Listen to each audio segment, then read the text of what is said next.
త్రిపురనేని చిట్టిబాబు గారు ఉన్నారు, ఆయనతో మాట్లాడదాం. చిట్టిబాబు గారు నమస్తే అండి. చిట్టిబాబు గారు, పవన్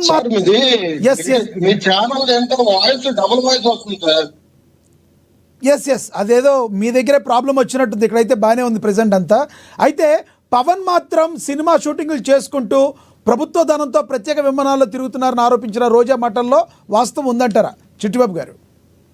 ఇప్పుడు వాస్తవం అంటే ఇప్పుడు యాక్చువల్ గా షూటింగ్ చేసుకుంటూ చేసుకోవచ్చు, ఈ పర్మిషన్ తీసుకోవాలి, గవర్నమెంట్ పర్మిషన్. రామారావు గారు కూడా చేశారు, ఎంజిఆర్ చేశారు, గతంలో ఆర్టిస్టులు చేశారు. బట్ పర్మిషన్ తీసుకుని చేసేవారు, వాళ్ళ సొంత బళ్ళలో వెళ్ళేవారు. ఇక్కడ ఎందుకు ఆ మాట వస్తుందంటే దాన్ని మనం ఆలోచించాలి. మనం ఈ పవన్ కళ్యాణ్ షూటింగ్ చేసుకుంటే ఎందుకు మాట్లాడుతున్నారు ప్రజలు కానీ పార్టీలు కానీ ఎందుకు మాట్లాడుతున్నారంటే ఈయన చాలా నీతిగా రీతిగా నిజాయితీగా ఉంటాను అని మా ప్రజల ముందు మాట్లాడిన మనిషి. ఈయన షూటింగ్ కి హీరోయిన్ గవర్నమెంట్ కారులో దిగింది షూటింగ్ దగ్గరికి, ఇది అందరూ చూశారు వీడియోలు. ఈయన హెలికాప్టర్ లో షూటింగ్కి వెళ్తున్నారు, ఇక్కడ నుంచి అక్కడికి, అక్కడ నుంచి ఇక్కడికి. హెలికాప్టర్ ఎవరిది?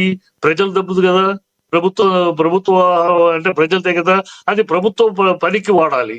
నీ షూటింగ్లకి నువ్వు పోను షూటింగ్ దాన్ని వాడటంలో అది ప్రజాధనాన్ని వాడినట్టే అవుతుంది కదా, సింపుల్ లాజిక్.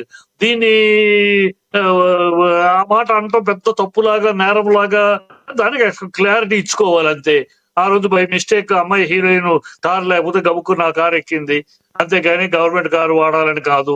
లేదు, ఇక్కడ పర్మిషన్ తీసుకున్నాం, గవర్నమెంట్ నుంచి పర్మిషన్ తీసుకున్నాం షూటింగ్ చేయడానికి.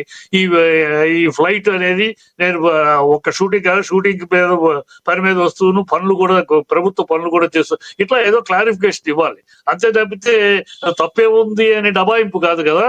డెఫినెట్ గా హెలికాప్టర్ ఇస్తే ప్రభుత్వం ప్రజాధనమే. హెలికాప్టర్ లో మీరు వస్తున్నారు, పోతున్నారు, షూటింగ్ రావడం, షూటింగ్ అయిపోయినాక వెళ్ళడం, హెలికాప్టర్ లో వెళ్తారు వస్తున్నారు, ఇదంతా ప్రజలు చూస్తున్నారు కదా. మరి హెలికాప్టర్ ఎవరిది? హెలికాప్టర్ ఖర్చు ఎవరిది? ప్రజల ధనమే కదా, ప్రభుత్వం అంటే ప్రజలదే కదా. కనుక అంటారు ప్రజాధనం దుర్వినియోగం అని. హీరోయిన్ దిగటం ఏంటి? ప్రభుత్వ వాహనం ప్రభుత్వ ఎంబలం ఉన్న కారులో, గవర్నమెంట్ కారులో హీరోయిన్ షూటింగ్ దగ్గర దిగటం ఏంటి? ఇది మరి దుర్వినియోగం కాదా? అవన్నీ జాగ్రత్తలు తీసుకోవాలి. అది ఏముందిలే, ఇట్లా మన అడిగేవాడు ఎవడు అన్నట్టు నడిస్తే ఇలాంటివి వస్తాయి. ఈ కాదు అసలు విషయాలు. అమ్మాయి అంటంలో రీజనింగ్ ఉందా, రీజన్ సమాధానం చెప్పుకోవాలి, క్లారిటీ ఇచ్చుకోవాలి. ప్యాకేజీల కోసం పనిచేస్తున్నాడు అన్నారు చిట్టిబాబు గారు. నా వాయిస్ ఏనండి. రాష్ట్ర సమస్యల్ని గాలి కొదిలేసి ప్యాకేజీల కోసం పనిచేస్తున్నాడు అని ఆరోపించారు. దీనిలో వాస్తవం ఉందంటారా? ఇప్పుడు ఆ ప్యాకేజీ 2 ఏళ్లుగా వింటున్నాం, ప్యాకేజ్ అని తీసుకుంటున్నాడని.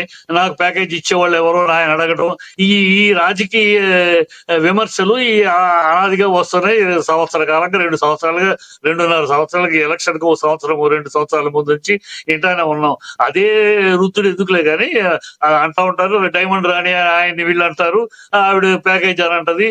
ఇవన్నీ జరుగుతూనే ఉన్నాయి రాజకీయాల్లో. వాళ్ళ భాష మారిపోయింది, తీరు మారిపోయింది.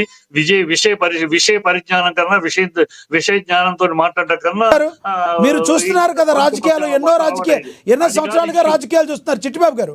ఎన్నో సంవత్సరాలు చిట్టిబాబు గారు ఒక మాట వినాలి. మీరు ఎన్నో సంవత్సరాలుగా రాజకీయాలు చూస్తున్నారు, మీరు చాలా ఎన్నికలు మీరు ఫేస్ చేస్తున్నారు. ఎప్పటి నుంచి రాజకీయ